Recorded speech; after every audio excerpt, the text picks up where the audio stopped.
ಸಿಂಹ ರಾಶಿ ವೀಕ್ಷಕರಿಗೆಲ್ಲ ಸ್ವಾಗತ. 2026 ಜುಲೈ ತಿಂಗಳಿನ ಸಿಂಹ ರಾಶಿಯವರ ಮಾಸ ಫಲಿತಾಂಶಗಳು ಹೇಗಿದೆ ಅಂತ ನೋಡ್ತಾ ಹೋಗೋಣ. ಈ ಜುಲೈ ತಿಂಗಳಿನಲ್ಲಿ ಗ್ರಹ ಸಂಚಾರ ಈ ತರ ಇದೆ.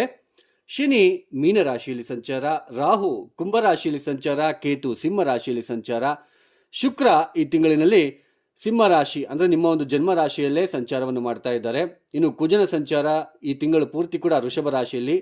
ಇನ್ನು ಜುಲೈ 16ನೇ ತಾರೀಕಿನ ತನಕ ಮಾತ್ರ ನಿಮಗೆ ರವಿ ಲಾಭಸ್ಥಾನದಲ್ಲಿ ಅಂದರೆ ಮಿಥುನ ರಾಶಿಯಲ್ಲಿ ಸಂಚಾರ. ನಂತರ ಅವರು ಜುಲೈ 16ನೇ ತಾರೀಕಿನ ನಂತರ ಕರ್ಕಾಟಕ ರಾಶಿಗೆ ಪ್ರವೇಶವನ್ನು ಮಾಡ್ತಾರೆ. ಇನ್ನು ಬುಧನು ಕೂಡ ಈ ತಿಂಗಳಿನಲ್ಲಿ ವಕ್ರಗತಿಯನ್ನು ಪ್ರಾರಂಭ ಮಾಡ್ಕೊಳ್ತಾ ಇದ್ದಾರೆ. ಜುಲೈ 7ನೇ ತಾರೀಕು ಕರ್ಕಾಟಕ ರಾಶಿಯಿಂದ ಹಿನ್ನಡೆ ಹಿಂದಕ್ಕೆ ಚಲಿಸ್ತಾ ಮಿಥುನ ರಾಶಿಗೆ ಬರ್ತಾ ಇದ್ದಾರೆ. ಹಾಗೆಯೇ ಗುರು ಕರ್ಕಾಟಕ ರಾಶಿಯಲ್ಲಿ ಸಂಚಾರ.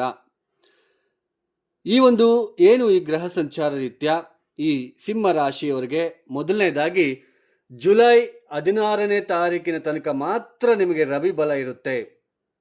ಈ ತಿಂಗಳಿನಲ್ಲಿ ಜುಲೈ 16ನೇ ತಾರೀಕಿನ ತನಕ ಮಾತ್ರ ಸ್ವಲ್ಪ ರವಿ ಬಲ ಇರುತ್ತೆ. ಅದಾದ ನಂತರ ರವಿ ಬಲ ಹೊರಟೋಗ್ಬಿಡುತ್ತೆ. ಬುಧನು ಕೂಡ ಲಾಭಾಧಿಪತಿಯಾಗಿ ಲಾಭಸ್ಥಾನದಲ್ಲಿ ವಕ್ರಿ ಆಗ್ತಾ ಇರೋದು ಅಷ್ಟೊಂದು ಒಳ್ಳೆಯದಲ್ಲ. ಇನ್ನು ಗುರುಬಲ ಇರೋದಿಲ್ಲ, ಇನ್ನು ಶನಿ ಬಲ ಇಲ್ಲ, ಕೇತು ಬಲ ಇಲ್ಲ, ರಾಹು ಬಲನೂ ಇಲ್ಲ. ನಿಮಗೆ ಸ್ವಲ್ಪ ಇರೋದ್ರಲ್ಲಿ ಸ್ವಲ್ಪ ಶುಕ್ರ ಮಾತ್ರ ಸ್ವಲ್ಪ ಪರವಾಗಿಲ್ಲ, ಸ್ವಲ್ಪ ಇರೋದ್ರಲ್ಲಿ ಕುಜ ಪರವಾಗಿಲ್ಲ. ಆದರೂ ಕೂಡ ಶನಿಯ ದೃಷ್ಟಿ ಕುಜನ ಮೇಲೆ, ಈ ದಶಮ ಸ್ಥಾನದಲ್ಲಿ ಕುಜನ ಸಂಚಾರ ಈ ತಿಂಗಳು ಪೂರ್ತಿ ನಡೀತಾ ಇರುತ್ತೆ. ಶನಿಯ ದೃಷ್ಟಿ ದಶಮ ಸ್ಥಾನದ ಮೇಲೆ ಬೀಳ್ತಾ ಇರುತ್ತೆ. ಶನಿ ತಾನಿರುವ ರಾಶಿಯಿಂದ ತೃತೀಯ ಸ್ಥಾನವನ್ನು ನೋಡ್ತಾರೆ, ಅಂದರೆ ಕುಜ ಇಲ್ಲಿ ಸಂಚಾರವನ್ನು ಮಾಡ್ತಾ ಇದ್ದಾರೆ. ಈಗ ಶನಿ ದೃಷ್ಟಿ ಬೀಳ್ತಾ ಇರೋದ್ರಿಂದ ನೋಡಿ, ಜುಲೈ 16ನೇ ತಾರೀಕಿನ ತನಕ ಸ್ವಲ್ಪ ಓಕೆ, ಪರವಾಗಿಲ್ಲ. ನೀವು ಮಾಡ್ತಕ್ಕಂತಹ ಕೆಲಸ ಕಾರ್ಯಗಳಲ್ಲಿ ಸ್ವಲ್ಪ ನಿಮಗೆ ಪ್ರಶಂಸೆಯ ಮಾತುಗಳು ಕೇಳಿ ಬರ್ತಾ ಇರುತ್ತೆ. ಗುರುಬಲ ಇಲ್ಲದೇ ಇದ್ರೂ ಕೂಡ ರವಿ ಬಲದಿಂದ ಸ್ವಲ್ಪ ಉತ್ತಮ. ಕಳೆದ ತಿಂಗಳಿನಿಂದನೂ ಕೂಡ ಅಂದರೆ ಜೂನ್ 14ನೇ ತಾರೀಕಿನಿಂದ ನೀವು ಅಬ್ಸರ್ವ್ ಮಾಡ್ತಾ ಇರಬಹುದು. ಸಿಂಹರಾಶಿಯಲ್ಲಿ ಹುಟ್ಟಿರ್ತಕ್ಕಂಥವ್ರು ಜೂನ್ 14ನೇ ತಾರೀಕಿನಿಂದನೂ ಕೂಡ ಸ್ವಲ್ಪ ರವಿ ಬಲ ಸ್ಟಾರ್ಟ್ ಆದಾಗಲಿಂದ, ಮತ್ತೆ ಬುಧ ಬಲ ಇತ್ತು, ಸ್ವಲ್ಪ ಶುಕ್ರ ಬಲ ಇತ್ತು, ಸ್ವಲ್ಪ ಪರವಾಗಿಲ್ಲ, ಹಣಕಾಸಿನ ವಿಚಾರದಲ್ಲಿ ಪರವಾಗಿಲ್ಲ, ಸ್ವಲ್ಪ ಉತ್ತಮ ಅಂತ ನಿಮಗೆ ಅನಿಸಿರುತ್ತೆ.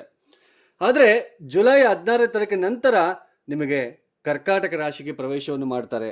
ಯಾವಾಗ ಜುಲೈ 16ನೇ ತಾರೀಕಿನ ನಂತರ ರವಿ ಕರ್ಕಾಟಕ ರಾಶಿಗೆ ಪ್ರವೇಶವನ್ನು ಮಾಡ್ತಾರೋ ಆಗ ಸ್ವಲ್ಪ ಉದ್ಯೋಗದಲ್ಲಿ ಏರಿಳಿತಗಳು, ಉದ್ಯೋಗದಲ್ಲಿ ತೊಂದರೆ ತಾಪತ್ರಯಗಳು, ನಿಮ್ಮ ಮೇಲೆ ನೆಗೆಟಿವ್ ಒಪಿನಿಯನ್, ಇಷ್ಟು ದಿನ ಯಾರೆಲ್ಲ ನಿಮಗೆ ಪಾಸಿಟಿವ್ ಒಪಿನಿಯನ್ ಕೊಡ್ತಾ ಇದ್ರೋ, ನೀವು ಒಳ್ಳೆಯವರು ಅಥವಾ ನೀವು ಚೆನ್ನಾಗಿ ಕೆಲಸ ಮಾಡ್ತೀರಾ ಅಥವಾ ನಿಮ್ಮ ಸ್ನೇಹಿತರ ಯಾರಾದರೂ ಪರಿಚಯ ಆಗಿರ್ತಾರೆ, ರವಿ ಲಾಭಸ್ಥಾನಕ್ಕೆ ಬಂದಾಗ ಯಾರಾದರೂ ಸ್ವಲ್ಪ ದೊಡ್ಡ ವ್ಯಕ್ತಿಗಳು ಪರಿಚಯ ಆಗೋದು ಆ ಥರ ಆಗ್ತಾ ಇರುತ್ತೆ. ನಿಮಗೆ ಸ್ನೇಹಿತರೊಟ್ಟಿಗೆ ಚೆನ್ನಾಗಿ ಮಾತನಾಡ್ತಕ್ಕಂಥದ್ದು, ಒಳ್ಳೆಯ ಆದಾಯ, ಸಮಾಜದಲ್ಲಿ ಒಳ್ಳೆಯ ಹೆಸರು ಗಳಿಕೆ ಎಲ್ಲನೂ ನಿಮಗೆ ಅನುಭವಕ್ಕೆ ಬಂದಿರುತ್ತೆ ಸ್ವಲ್ಪ ದಿನ ಆದ್ರೂ. ಯಾವಾಗ ರವಿ 12ನೇ ಮನೆಗೆ ಬರ್ತಾರೋ ಆಗ ಪಂಚಮ ಸ್ಥಾನದ ಮೇಲೆ ವಕ್ರೀ ಬುಧನ ದೃಷ್ಟಿ, ಶನಿಯ ದೃಷ್ಟಿ ಬೀಳ್ತಾ ಇರುತ್ತೆ. ಸ್ವಲ್ಪ ನೆಗೆಟಿವ್ ಮಾತುಗಳು ಕೇಳಿ ಬರ್ತಕ್ಕಂಥದ್ದು, ನಿಮ್ಮ ಮೇಲೆ ಅಪಪ್ರಚಾರಗಳು, ಇಲ್ಲದೆ ಸ್ವಲ್ಪ ನಿಮಗೆ ಕುಗ್ಗಿ ಹೋಗ್ತಕ್ಕಂತಹ ಮಾತುಗಳು ಕೇಳಿ ಬರ್ತಕ್ಕಂಥದ್ದು.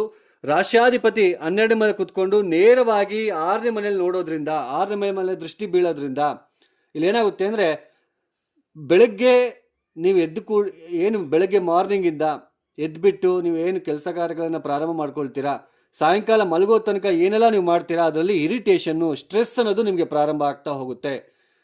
ಯಾಕೆಂದರೆ ರವಿಯ ದೃಷ್ಟಿ 6ನೇ ಮನೆ ಮೇಲೆ ಬೀಳ್ತಾ ಇರುತ್ತೆ. ಇದನ್ನು ಅರ್ಥ ಮಾಡ್ಕೋಬೇಕು. ಯಾಕೆಂದರೆ ರವಿಯೇ ಲಾಭಸ್ಥಾನದಲ್ಲಿದ್ದಾಗ ಓಕೆ, ವ್ಯಯಸ್ಥಾನಕ್ಕೆ ಬರ್ತಾ ಇದ್ದಾರೆ. ಈ ತಿಂಗಳಲ್ಲಿ ಅಷ್ಟೊಂದು ನಿಮಗೆ ಸ್ಟ್ರೆಂತ್ ಕೊಡ್ತಕ್ಕಂತಹ ಪ್ಲಾನೆಟ್ಸ್ ಯಾವುದು ಇಲ್ಲ, ಅಷ್ಟೊಂದು ಮೇಜರ್ ಆಗಿ. ಸ್ವಲ್ಪ ಪರವಾಗಿಲ್ಲ ಅಂದರೆ ಶುಕ್ರ ಓಕೆ, ಸ್ವಲ್ಪ ಶುಕ್ರ ಓಕೆ ನಿಮಗೆ. ಮಿಕ್ಕಿದೆಲ್ಲ ಗ್ರಹಗಳು, ಕುಜ ಓಕೆ ಇದ್ರೂ ಶನಿ ದೃಷ್ಟಿ ಇದೆ ಕುಜನ ಮೇಲೆ, ರವಿ ಬೇರೆ 12ನೇ ಮನೆಗೆ. ಸೊ ಸ್ಟ್ರೆಸ್ ನೋಡ್ತೀರಾ ದಿನನಿತ್ಯದ ಜೀವನದಲ್ಲಿ. ಬೆಳಗ್ಗೆ ಎದ್ದ ತಕ್ಷಣ ಏನಪ್ಪ ಇದು ಹಿಂಗೆ, ಆ ಕೆಲಸಕ್ಕೆ ಹೋಗ್ಬೇಕು, ಏನೋ ಒಂಥರ ನಿಮಗೆ ಸ್ಟ್ರೆಸ್ಸು, ಲೇಜಿನೆಸ್ಸು, ಹಣಕಾಸಿನ ವಿಚಾರದಲ್ಲಿ ಖರ್ಚುಗಳು ಜಾಸ್ತಿ ಆಗ್ತಕ್ಕಂಥದ್ದು.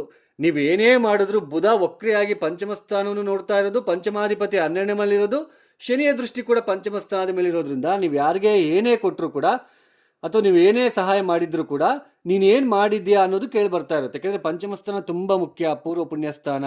ಸಂತಾನದ ಒಂದು ವಿಚಾರದಲ್ಲೂ ಕೂಡ ಸ್ವಲ್ಪ ತೊಂದರೆಗಳು, ಆರೋಗ್ಯದಲ್ಲಿ ತೊಂದರೆಗಳು, ತಾಪತ್ರಯಗಳು ಹೆಚ್ಚಾಗಿ ನಿಮಗೆ ಕಂಡು ಬರ್ತಾ ಇರುತ್ತೆ.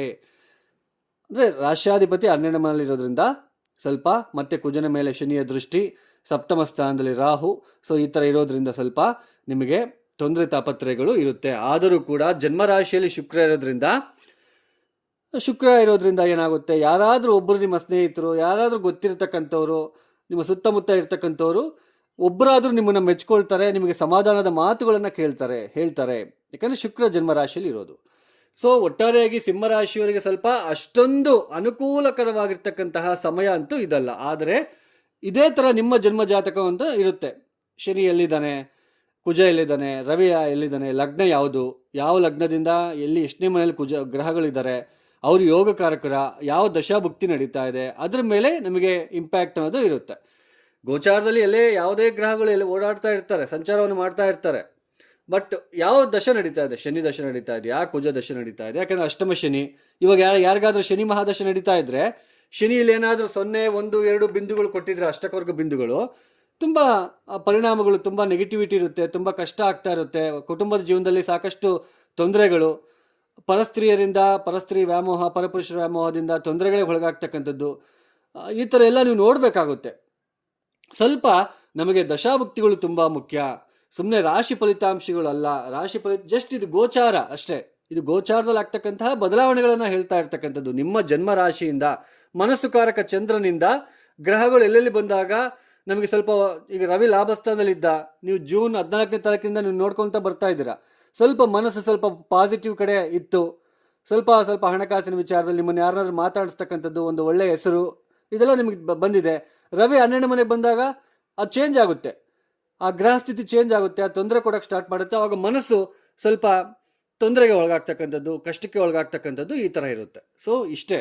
ಸೊ ಅರ್ಥ ಮಾಡಿಕೊಂಡು ಮುಂದಕ್ಕೆ ಹೋಗೋದಕ್ಕೆ ಪ್ರಯತ್ನ ಮಾಡಿ. ಜಮ್ ಸ್ಟೋನ್ಗಳು ಯಾವುದು ಕೂಡ ಹಾಕ್ಕೋಬೇಡಿ, ಅದರಿಂದ ಯಾವುದೇ ತರಹದ ಬೆನಿಫಿಟ್ ಇರೋದಿಲ್ಲ. ಏನೋ ಒಂದು ಸಾಲ ಮಾಡಿಕೊಂಡು ಒಳ್ಳೇದಾಗಲಿ ಅಂತ ನೀವು ಜಮ್ ಸ್ಟೋನ್ ತಗೊಳ್ತೀರಾ, ಬಟ್ ಅದು ವೇಸ್ಟ್ ಆಗುತ್ತೆ.